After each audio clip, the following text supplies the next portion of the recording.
Bonjour à tous, c'est Thierry, donc je vous retrouve, nous sommes le 30 août 2020 et je fais à nouveau une petite vidéo sur 4 ou 5 titres que vous m'avez demandé d'analyser. Alors je vais le faire en remontant la liste des propositions sur Twitter et en prenant une sur deux et en essayant de regarder des titres que j'ai jamais regardés. Moi, j'en suis entre 150 et 200, mais je suis pas évidemment toute la cote. Donc voilà, le but c'est de faire ça justement complètement sans filet, et pas d'avoir une analyse propre et tout, mais de vous montrer aussi mes doutes, mes interrogations. Peut-être que j'arriverai pas à faire une analyse pertinente d'ailleurs sur une d'entre elles, mais ça peut aussi être à l'intérêt de voir que voilà, ça se construit pas comme ça, une analyse graphique, un truc tout beau, tout propre, c'est super, c'est évident.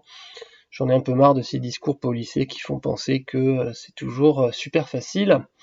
Euh, c'est beaucoup d'approximations dans le meilleur des cas. Je vous rappelle que je ne suis pas un analyste financier, ni un professionnel des marchés, et que donc bien entendu, il s'agit simplement d'un cadrage technique, pas du tout d'un conseil d'achat, de sortie, d'entrée en position sur ces valeurs-là, et vous êtes entièrement responsable de ça à titre individuel. Alors, puisque j'ai mes deux écrans, il faut que je fasse une petite bidouille pour vous basculer Twitter. Voilà, on va venir ici. Donc, alors là, celle que j'ai reçue ce matin dernier, c'est ActiPlay. Alors, on va faire ActiPlay. Là, je vais mettre Twitter ici pour pouvoir revenir dessus un peu après. Voilà. Désolé, ça va faire perdre un peu de temps sur la vidéo, mais je vous dis encore une fois, j'ai rien préparé, donc je la fais vraiment en live. Et ActiPlay, ben je crois que je la connais pas. Voilà, il y a plein de titres que je connais pas. Et je vous dis, moi je suis à peu près 150 à 200 titres parce qu'il y a une capacité maximale quand même en termes de disponibilité et de temps investi, qui font que, alors, moi je m'oppose à être dans du en fait pur discrétionnaire, c'est-à-dire que je trade qu'un indice ou deux indices, voilà, même quand il se passe rien, ben je trade que cela. Je pense que c'est une erreur parce que là on n'est pas à l'affût de toutes les opportunités. Et puis à un moment aussi, quand vous avez un échantillon de plus de 100 actions, bah, bon, je pense que là quand même vous avez un échantillon représentatif où il se passe toujours quelque chose. Donc à partir de 100-150 actions que vous surveillez régulièrement, vous devriez pouvoir trouver des opportunités sur une dizaine, une douzaine d'entre elles, c'est-à-dire un peu moins de 10% de cette liste. Je vois pas l'intérêt d'étendre forcément à l'infini. Alors après, il y a des screeners pour des conditions particulières. Mais voilà, je suis en train de partir n'importe où là. Si je vous parlais des screeners et de tout un tas de méthodes, bon, alors on va rester sur ActiPlay. Donc ActiPlay, bon bah, encore une action qui n'arrête pas de se casser la figure, qui est tombée sous les 1€, qui est tombée même vers 0,10. Bon, il y a eu pire, hein, il y a des Spineway. Hein. Je connais pas le fondamental de l'action, je vois juste qu'en mensuel on repasse au-dessus de la moyenne mobile 20 périodes, ce qui est déjà pas mal. On a fait un support pendant à peu près un an ici vers 0,10 qu'on n'a pas enfoncé. Ce support a donc tenu, a été confirmé pendant de nombreuses bougies, et puis là en mai, il y a eu un sursaut puisqu'on a quand même multiplié le cours par presque 10. Donc ok, très bien. Alors évidemment, après avoir multiplié par presque 10, ben, on a une mèche haute, des mèches hautes qui se mettent en place, mais ça a l'air positif puisque la dernière bougie mensuelle qui va se compléter lundi finit dans le vert et plutôt en haut pour l'instant, sauf si on fait une énorme chute lundi, mais je vois pas pourquoi on aurait une chute très très conséquente. Alors là, il y avait un gap baissier dans la zone des 0,76, on va peut-être le mettre encore ici. Alors moi, vous voyez, ce que je disais, pourquoi il veut pas là? Oh, tu me la changes la couleur? Ce que je dis, c'est que il veut pas me changer la couleur, il est méchant. C'est quoi? Voilà, ça y est. Je prends une couleur par unité de temps.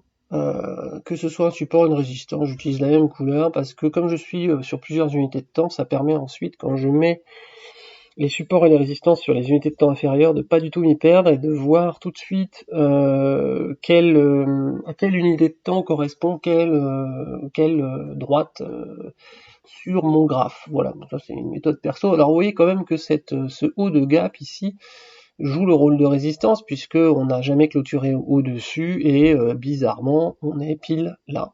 On est pile sur le haut du gap. Donc c'est en mensuel une zone de résistance, les 0,80. Il faudra attendre l'inversion de polarité, le passage par-dessus et la clôture au-dessus en mensuel pour que ça s'inverse et que ça devienne un support.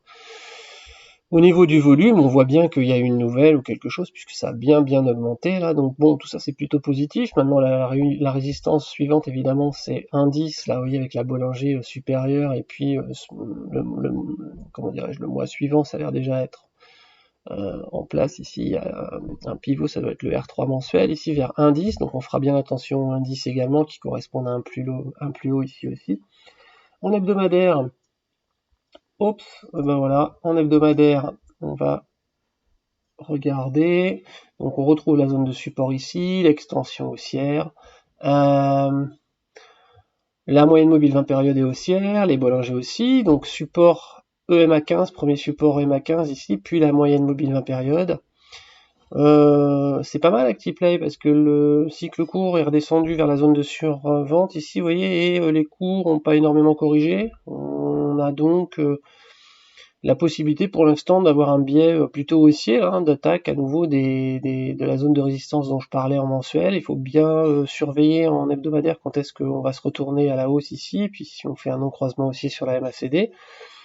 Et on peut céder donc de l'unité jour pour ça, pour avoir un signal plus tôt et essayer de l'anticiper.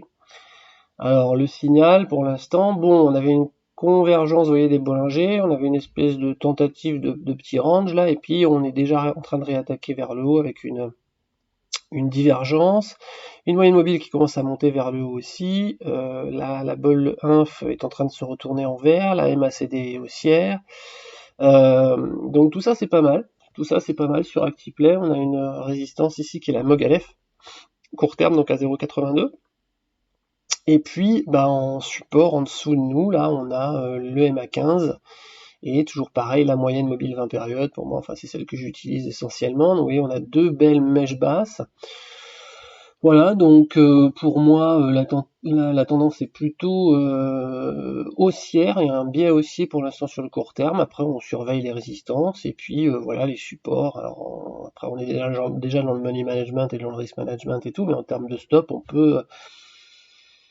Je dis que je fais pas de conseils, donc je mélange pas les analyses et les techniques. Moi, souvent, je mets les stop loss sous la moyenne mobile 20 périodes ou sous la Bollinger inférieure de l'unité inférieure lorsqu'elle est en train de remonter. Là, c'est un peu tôt encore, vous voyez, puisque la Bollinger remonte pas, donc un stop loss, là, je serais tenté de le mettre, en dessous de la flèche basse ici du range, parce que pour l'instant on n'a pas encore brillé beaucoup de champs, ou alors en dessous de la moyenne mobile 50 périodes ici, voilà, vers 0,64, 0,65. Là, je partage uniquement la façon dont moi je vois les choses.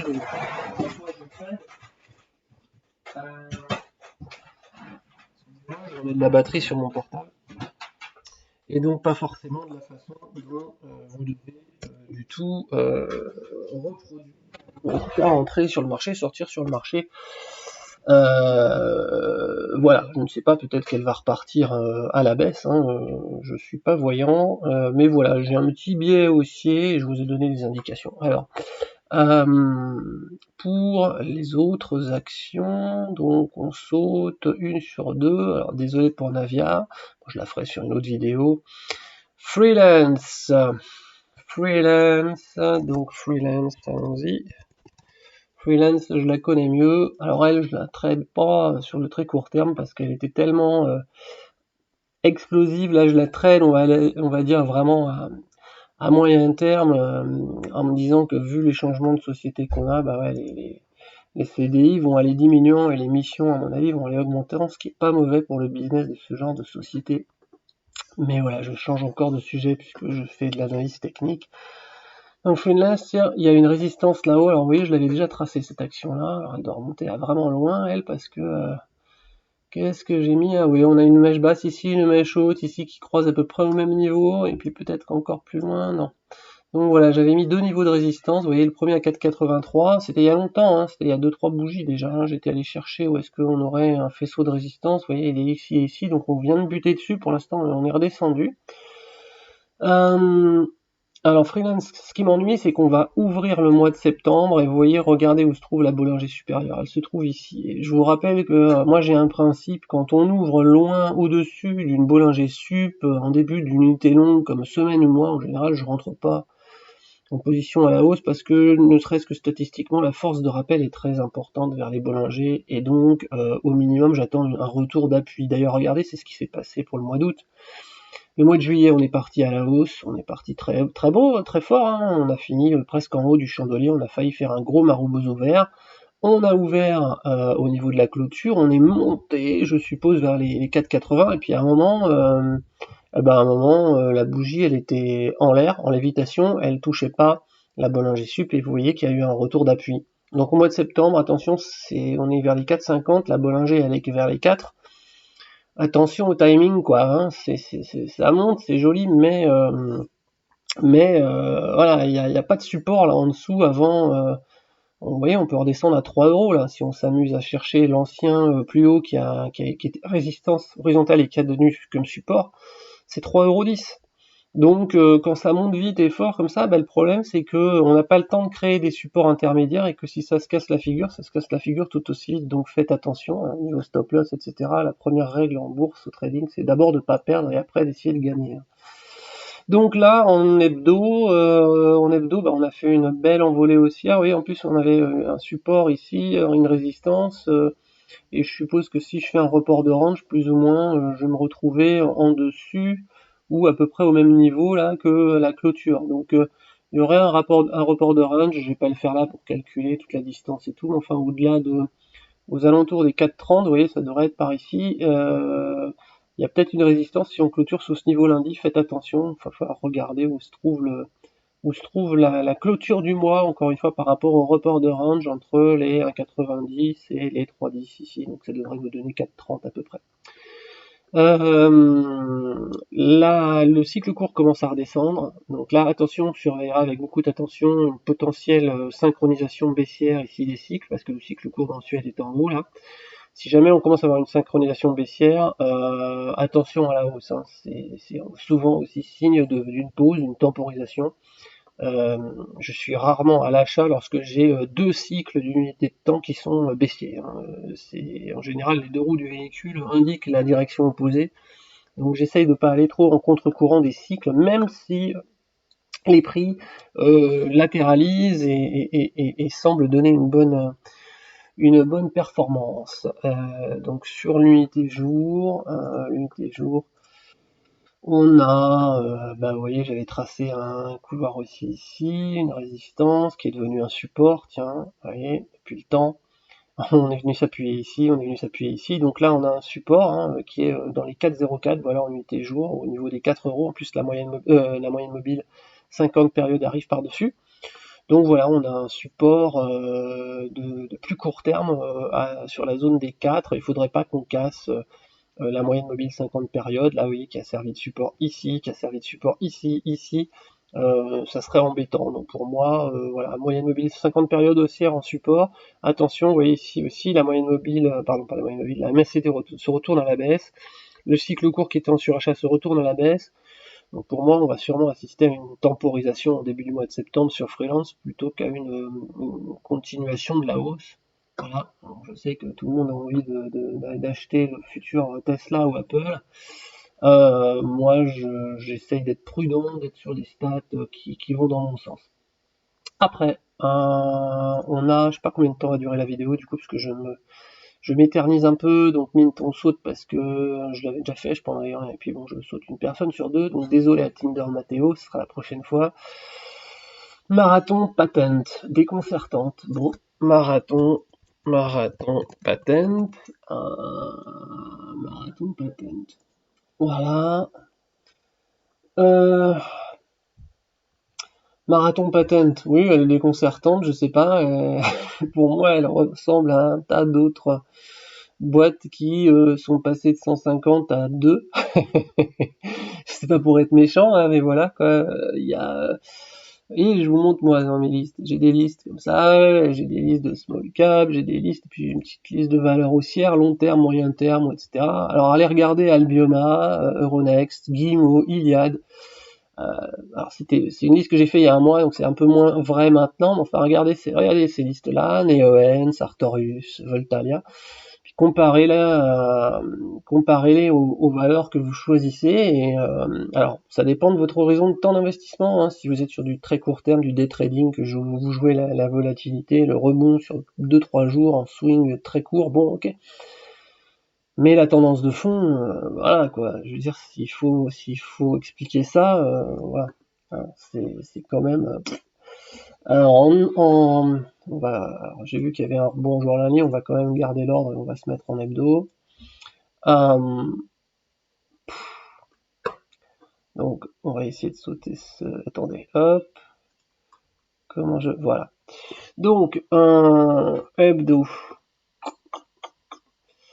Hebdo, ben bon, des plus bas de plus en plus bas jusqu'à récemment. Donc là, vraiment très récemment, en mai, on est passé de 0,50 à x10, donc il y a eu encore une fois quelque chose une nouvelle qui a fait exploser le cours. Alors souvent dans ces cas-là, quand on a une explosion haussière, bah on a un retracement. Il faut utiliser les niveaux de Fibo pour essayer de regarder quels sont les supports suivants. Souvent les niveaux de Fibo marchent assez bien. Le 62%, le 78%, il faut regarder la profondeur du retracement, il faut regarder ce que fabriquent les cycles courts lorsqu'on recorrige une partie du mouvement. Et quand on a une envolée haussière comme ça aussi, moi ce que j'aime bien utiliser, c'est la moyenne mobile exponentielle 15 périodes, qui en général est l'objectif de retracement numéro 1. Vous voyez qu'on est presque dessus, là. Elle est au niveau des 2. Donc il va falloir bien surveiller les 2 euros, parce que si on enfonce les 2 euros, l'objectif suivant, souvent c'est la MM20, qui est quand même bien en dessous.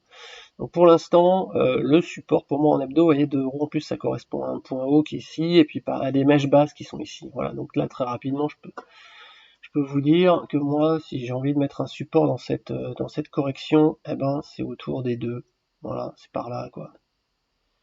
Un 90, voilà, un 90, vous voyez, 2 euros là, au trait de crayon sur l'unité hebdomadaire, pour moi il est pas mal, il est par là le support à surveiller là sur le court terme, surtout que le cycle court redescend. En UT jour, bon, bah voilà, explosion haussière, 450% de hausse, et puis bah forcément après ça, en une semaine ou 2 semaines, bah oui, ok, il y a un retracement évidemment. Convergence des Bollinger, donc support de la Bollinger inférieure jour aussi, vous voyez, qui arrive sur le même niveau des 2 euros, avec en renfort en plus la moyenne mobile 50 périodes, donc cette zone des 2 euros pour moi là, elle est clé en hebdo et en jour.